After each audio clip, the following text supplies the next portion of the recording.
नमस्कार, popular TV के top 10 Rajasthan news में आपका स्वागत है। आइए बात करते हैं आज की ताजा खबरों पर। केंद्रीय मंत्री स्मृति ईरानी ने जयपुर में जनता को संबोधित करते हुए कहा कि भीलवाड़ा में एक बच्ची के साथ बलात्कार करके भट्टी में फेंक दिया जाता है। ये सुनकर ही दिल दहल जाता है। ये वीरों की भूमि है जिसमें बहनों बेटियों की सुरक्षा के लिए मौत से लड़ा जाता है, लेकिन समझौता नहीं किया। मैं ये लड़की हूँ, लड़ सकती हूँ का झूठा नारा देते हैं। ये राजस्थान की बेटी को सुरक्षा नहीं दे सकते। है तुम्हारी पार्टी में जो किसी बेटी के बलात्कार पर आक्रोशित नहीं होता, किसी महिला को जिंदा जलते देख जिसका खून नहीं खौलता, जो छलावे से अपनी राजनीति चलाते हैं, जो लड़की हैं लड़ सकती हूं का नारा झूठा देते हैं। वो एक गरीब दलित परिवार, आदिवासी परिवार की बेटी को जिंदा नहीं छोड़ते हैं। क्या ऐसी पार्टी को अपना वोट दोगे? आज आपसे पूछती हूं। इसलिए आज आपसे कहने आई हूं कि ये चुनाव, हां, ये संदेश लेकर आया है कि नागरिक 25 तारीख को पोलिंग बूथ पर जाएगा, कमल का बटन दबाएगा और विजय जी को जिताएगा। लेकिन ये चुनाव मात्र एक सीट का नहीं, ये चुनाव प्रदेश की प्रतिष्ठा का सवाल है, महिला के सम्मान का सवाल है। तुम्हारी पार्टी में इसलिए आज आपसे कहने आई हूं, आज अगर यहां की जनता जनार्दन से पूछूं कि इस चुनाव में कांग्रेस पार्टी रिझाना चाहती है, बहलाना चाहती है, फुसलाना, जो छलावे से अपनी राजनीति चलाते हैं, जो लड़की हैं लड़ सकती हूं का नारा झूठा देते हैं, वो एक गरीब दलित परिवार, आदिवासी परिवार की बेटी को जिंदा नहीं छोड़ते हैं। क्या ऐसी पार्टी को अपना वोट दोगे? आज आपसे पूछती हूं। इसलिए आज आपसे कहने आई हूं कि ये चुनाव, हां, ये संदेश लेकर आया है कि नागरिक 25 तारीख को पोलिंग बूथ पर जाएगा, कमल का बटन दबाएगा और विजय जी को जिताएगा। लेकिन ये चुनाव मात्र एक सीट का नहीं, ये चुनाव प्रदेश की प्रतिष्ठा का सवाल है, महिला के सम्मान का सवाल है। वो बेटी को काट काट कर भट्टी में डाल देते हैं और मोदी कहते हैं कि लक्ष्मी जब घर में जन्मे तो हम संकल्प लेते हैं कि आप भारतीय जनता पार्टी की सरकार बनाओ और लाडो के जन्म पर 2 लाख रुपया पाओ। आज ये संकल्प आपके सामने हम करते हैं। कांग्रेस के राज में शिक्षिका को सरेआम जिंदा जलाया जाता है। नरेंद्र मोदी का संकल्प है कि जीवन दायिनी मां के संरक्षण में प्रधानमंत्री मातृ वंदना योजना के अंतर्गत अब तक 5,000 रुपया मिलता था, हम 8,000 रुपया देंगे जब 25 तारीख को आप पोलिंग बूथ पर आएंगे, कमल का बटन दबाएंगे, विजय जी को जिताएंगे और प्रदेश में भारतीय जनता पार्टी की सरकार बनाएंगे। वो राह चलती बेटी का संरक्षण नहीं कर पाते और मोदी ने आज गारंटी दी है कि आप 25 तारीख को पोलिंग बूथ पर आए, कमल का बटन दबाएं, विजय जी को जिताएं और 12वीं कक्षा जिन प्रतिभाशाली बेटियों ने पास की, वो मुफ्त की स्कूटी भाजपा की प्रदेश की सरकार। राजस्थान के चूरू में राहुल गांधी ने एक बड़ी चुनावी सभा को संबोधित किया। इस अवसर पर मुख्यमंत्री अशोक गहलोत और कांग्रेस नेता सचिन पायलट मौजूद रहे। रैली में सचिन पायलट ने बीजेपी को आड़े हाथों लेते हुए वहां मौजूद लोगों ने नारे भी लगवाए।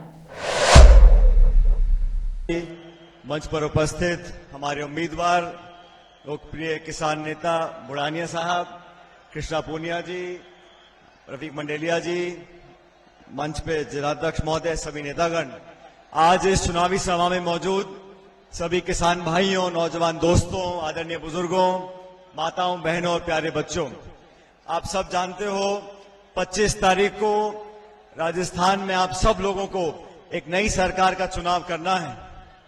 हम जानते हैं आने वाले समय में किसानों के लिए, नौजवानों के लिए, समाज के हर वर्ग के लिए हमारी पार्टी की क्या सोच है, हम क्या करना चाहते हैं, निर्णय आपको करना है। दोनों दल आपके सामने हैं और मैं तो मानता हूं आज राहुल जी हमारे बीच में आए हैं वोट मांगने के लिए आपसे। निर्णय आप लोगों का है। दोनों दल में से आपको नीति देखनी है, नियत देखनी है और नेतृत्व देखना है।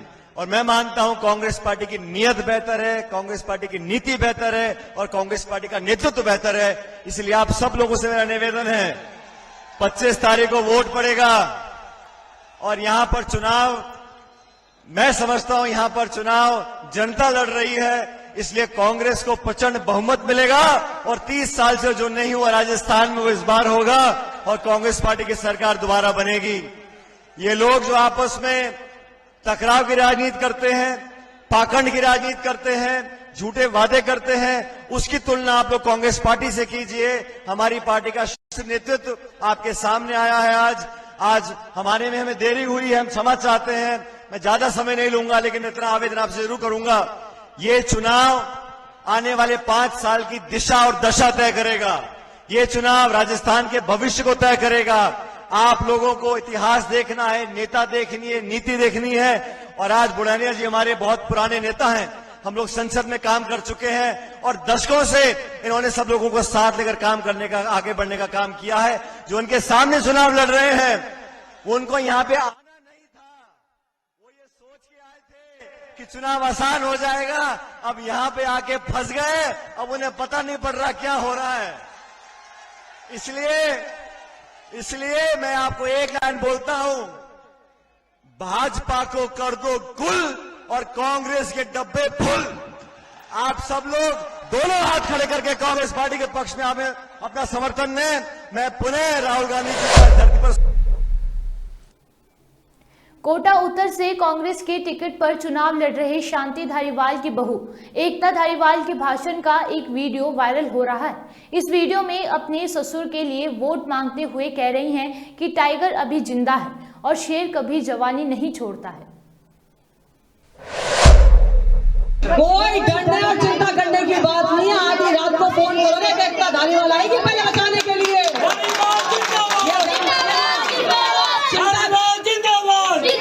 और एकता धारीवाल के संग ये सारे भाई और बहनें खड़ी हुई हैं। कोई डरने चिंता की बात नहीं है, कोई कुछ नहीं करेगा। और हमारे ऊपर हमारा बाप बेटा है शांति धारीवाल। तो कहने का मतलब है जब जगह हुई ना टाइगर जिंदा है, सुना है ना, और टाइगर वापस आएगा और टाइगर जिंदा है। शेर अपना कभी अपनी जगह नहीं छोड़ता है। शेर बुढ़ा जाए तो भी कोई शेर तो शेर ही रहता है। और बाकी तुम लोग सब शेरो यार, चलो इसका हम अपन आगे बढ़ेंगे और धारीवाल जो जिता के ले जाएंगे, वादा करो हाथ खड़े करके जिताओगे, जिताएंगे।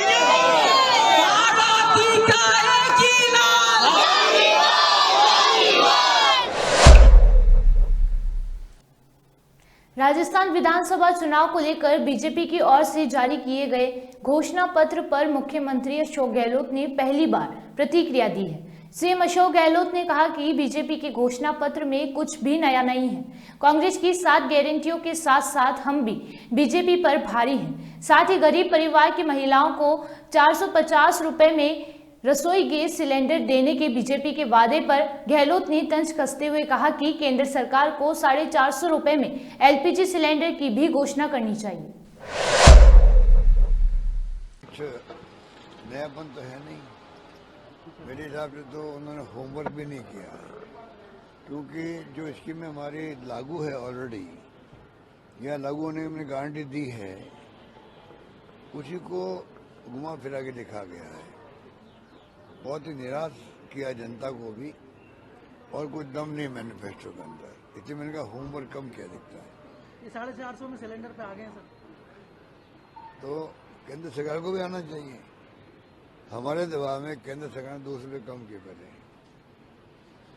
अब ये 450 की बात कर रहे हैं। 450 मध्य प्रदेश में किए गए हैं, पर अब हम जो गारंटी दे रहे हैं उसमें इनका मकसद तो उज्ज्वला वालों के हैं, हम उससे आगे बढ़ गए हैं। अब जो नई गारंटी हमने दी है उसके अंदर हमने कहा उज्ज्वला के अलावा भी उसमें जो NFSA में लोग हैं, नेशनल फूड सिक्योरिटी एक्ट के अंदर, उन सब मिला के 1 करोड़ 5 लाख लोगों को हम देंगे 500 रुपये बाबू। और ये पीछे पीछे चल रहे हैं अभी तक भी, ये कह रहे हैं कि अभी उजला वालों को दे रहे हैं हम लोग। तो मेरा मतलब कि ये जो है इनका होमवर्क ठीक नहीं है। और सारा पॉइंट में देखे इनके सारे पॉइंटों के अंदर कोई दम नहीं है, ये मैं कह सकता हूँ। सर आपकी प्रियंका गांधी जा रही है, वो मैनिफेस्टो बीजेपी का जो मैनिफेस्टो है उस पर भारी पड़ेगी, जो साथ आप कांग्रेस की गारंटी है। बिल्कुल, हमारा तो मैनिफेस्टो भारी पड़ेगा, हम खुद ही भारी पड़ रहे हैं। और ये खाली इनके पास आरोप लगाने कुछ नहीं है, इनके आरोपों का क्या जवाब दे रहे हैं। ये अपने जिन राज्यों से आ रहे मुख्यमंत्री योगी साहब, अभी 10 दिन पहले वहाँ BHU के अंदर, बनारस यूनिवर्सिटी के अंदर लड़कों ने जाके लड़की को एक तरफ ले गए, पूरे कपड़े उतार दिए, उसके छेड़छाड़ करी। जो प्रधानमंत्री मोदी जी खुद की लोकसभा क्षेत्र है, अभी 10 दिन पहले ही घटना है, उस पर नहीं बोलेंगे ये लोग। जितना वहाँ पे महिलाओं पर अत्याचार हो रहे हैं, चाहे मध्य प्रदेश हो चाहे वो यूपी हो,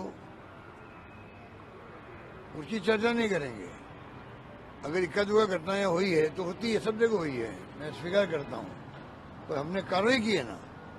ज्यादा घटना हुई है, एकमात्र रिकॉर्ड बनाया राजस्थान के अंदर, क्योंकि हमने थाने के अंदर भी कंपल्सरी कर रखी FIR को। ये बड़ा फैसला ये लोग समझ नहीं रहे हैं। पहले FIR दर्ज नहीं होती थी, भगा देते थे थानों से, लोग जाते कोर्ट के अंदर, कोर्ट फिर आदेश देता 156(3) के अंतर्गत कि पुलिस जांच करे। अब वो संख्या बहुत कम हो गई है, क्योंकि कंपल्सरी कर दिया तो थानों के अंदर ही होने लगे, FIR दर्ज होने लगे। ये अपना बड़ा राजस्थान विधानसभा चुनाव की तारीख जो नजदीक आती जा रही है, सियासी उठापटक और तेज होती जा रही है। दोनों प्रमुख सियासी दलों ने नाराज नेताओं अपनी पार्टियों को गुड बाय बोलकर दूसरी पार्टी की सदस्यता ग्रहण कर रहे हैं। ताजा घटनाक्रम कोटा में हुआ, जहां कोटा उत्तर और कोटा दक्षिण के नाराज कांग्रेस कार्यकर्ताओं ने बीजेपी की सदस्यता ग्रहण की है। कांग्रेस की राष्ट्रीय महासचिव प्रियंका गांधी की चित्तौड़गढ़ सभा से पहले, उनके दौरे से पहले ही यहां से निर्दलीय प्रत्याशी चंद्रभान सिंह आक्या ने सवाल खड़े कर दिए हैं। आक्या ने महिला अत्याचार, किसान कर्ज माफी और युवा रोजगार को लेकर सवाल खड़े करते हुए चुनाव में भाजपा और कांग्रेस प्रत्याशी की आपसी मिलीभगत का आरोप लगाया है। सवाल पूछना चाहता हूं, 2018 में चुनाव हुए थे, 2018 चुनाव में आप लोगों ने किसानों के कर्ज माफी की जो बात करी थी, आपने कौन सा किसानों को कर्जा माफ किया, उसका आप जवाब देके जाए। जो पेपर लीक हुए हैं उसमें आप लोगों ने क्या किया है, युवाओं को साथ खिलवाड़ हुआ है, उसका आप लोगों ने क्या किया है। यहाँ के सनातन धर्म के बारे में, रतन सोनी के मामले में और कन्हैयालाल के मामले में मैं पूछना चाहता हूँ, उनका भी कुछ हुआ नहीं। उसके अलावा भाजपा प्रत्याशी तो अपनी जमानत बचाने के चक्कर में आपके प्रत्याशी के साथ मिले हुए, वो तो कुछ सवाल पूछेगी नहीं। पर मैं चित्तौड़ का बेटा हूँ, चित्तौड़ का रहने वाला हूँ, चित्तौड़ का हूँ, इसलिए मैं पूछना चाहता हूँ, जिस प्रकार का भ्रष्टाचार हुआ है उसके बारे में आप लोगों ने क्या किया है। और यहाँ जो महिलाओं के साथ जो अत्याचार हुआ है, बलात्कार हुए हैं 3-3, 4-4, 5-5 साल की बच्चियों के साथ इस प्रकार का हुआ है, उसके बारे में प्रियंका जी इतने 5 साल में क्यों नहीं बोली। इसलिए उनको जवाब देना चाहिए इन सब चीजों का। मैं चित्तौड़गढ़ का विधायक हूँ, मैं अपील करता हूं कि आप इन चीजों का जवाब दें, वरना जनता आपको सवाल पूछ रही है कि आप आने से पहले इन चीजों का जवाब जरूर दें। कुठाराघात जो हुआ है उसके बारे में आप चर्चा जरूर करें। पायलट साहब और गहलोत साहब के चक्कर में 5 साल सरकार जो चली है, होटलों में चली, उसके बारे में आप। केंद्रीय सड़क परिवहन मंत्री नितिन गडकरी शुक्रवार को राजस्थान दौरे पर आए। सबसे पहले उन्होंने जयपुर पहुंचकर भाजपा कार्यालय से एक प्रेस वार्ता की। इस दौरान उन्होंने भारतीय जनता पार्टी द्वारा राजस्थान में कराए जा रहे 2 लाख करोड़ रुपए के कामों के बारे में बताया। साथ ही कहा कि आने वाले समय में 1 लाख करोड़ रुपए के कार्य और कराए जाने हैं। हरमाड़ा थाना इलाके में एक किशोरी के साथ सामूहिक दुष्कर्म का मामला सामने आया है। इस मामले में पुलिस ने अभी तक किसी भी आरोपी को गिरफ्तार नहीं किया है। भाजपा इस मुद्दे को जोर शोर से उठा रही है। इस घटना पर शुक्रवार सुबह भाजपा कार्यकर्ताओं और स्थानीय लोगों ने जमकर विरोध प्रदर्शन किया। उन्होंने पुलिस पर इस मामले को लेकर कार्यवाही नहीं किए जाने का आरोप लगाया है। इस विरोध प्रदर्शन में भाजपा प्रत्याशी दिया कुमारी भी साथ देने पहुंची। वहीं संबंधित थाने के एसएचओ का कहना है कि जो घटना बताई जा रही है उसको लेकर पुलिस को कोई जानकारी नहीं दी।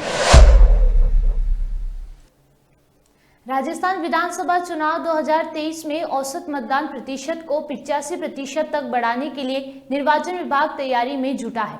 मतदान दिवस 25 नवंबर पर निर्वाचन विभाग की पहल पर व्यापक स्तर पर स्वीप गतिविधियों का संचालन किया जाएगा। इसको लेकर निर्वाचन से जुड़े सभी अधिकारियों को मुख्य निर्वाचन अधिकारी ने वीसी के माध्यम से निर्देश दिए हैं। बैठक में ये भी निर्देश हैं कि कम मतदान वाले बूथ पर तत्काल रणनीति बनाकर कार्यवाही की जाए। राजस्थान में चुनाव की तारीख नजदीक आते आते जैसे सियासी पारा गरमाया हुआ है, वैसे ही अब मौसम भी रंग बदलने लगा है। दिवाली के बाद प्रदेश में उत्तरी हवा से न्यूनतम तापमान लगातार लुढ़क रहा है। प्रदेश के अधिकतर जिलों में रात का पारा 15 डिग्री से नीचे पहुंच चुका है। इनमें से 10 जगहों पारा 12 डिग्री से नीचे दर्ज किया गया है। सबसे कम तापमान यानी सबसे ठंडा स्थान माउंट आबू बन गया है। यहाँ मौसम विभाग के अनुसार न्यूनतम तापमान 6 डिग्री रहा है। माउंट आबू के बाद दूसरे स्थान पर फतेहपुर और फिर सीकर बना हुआ है।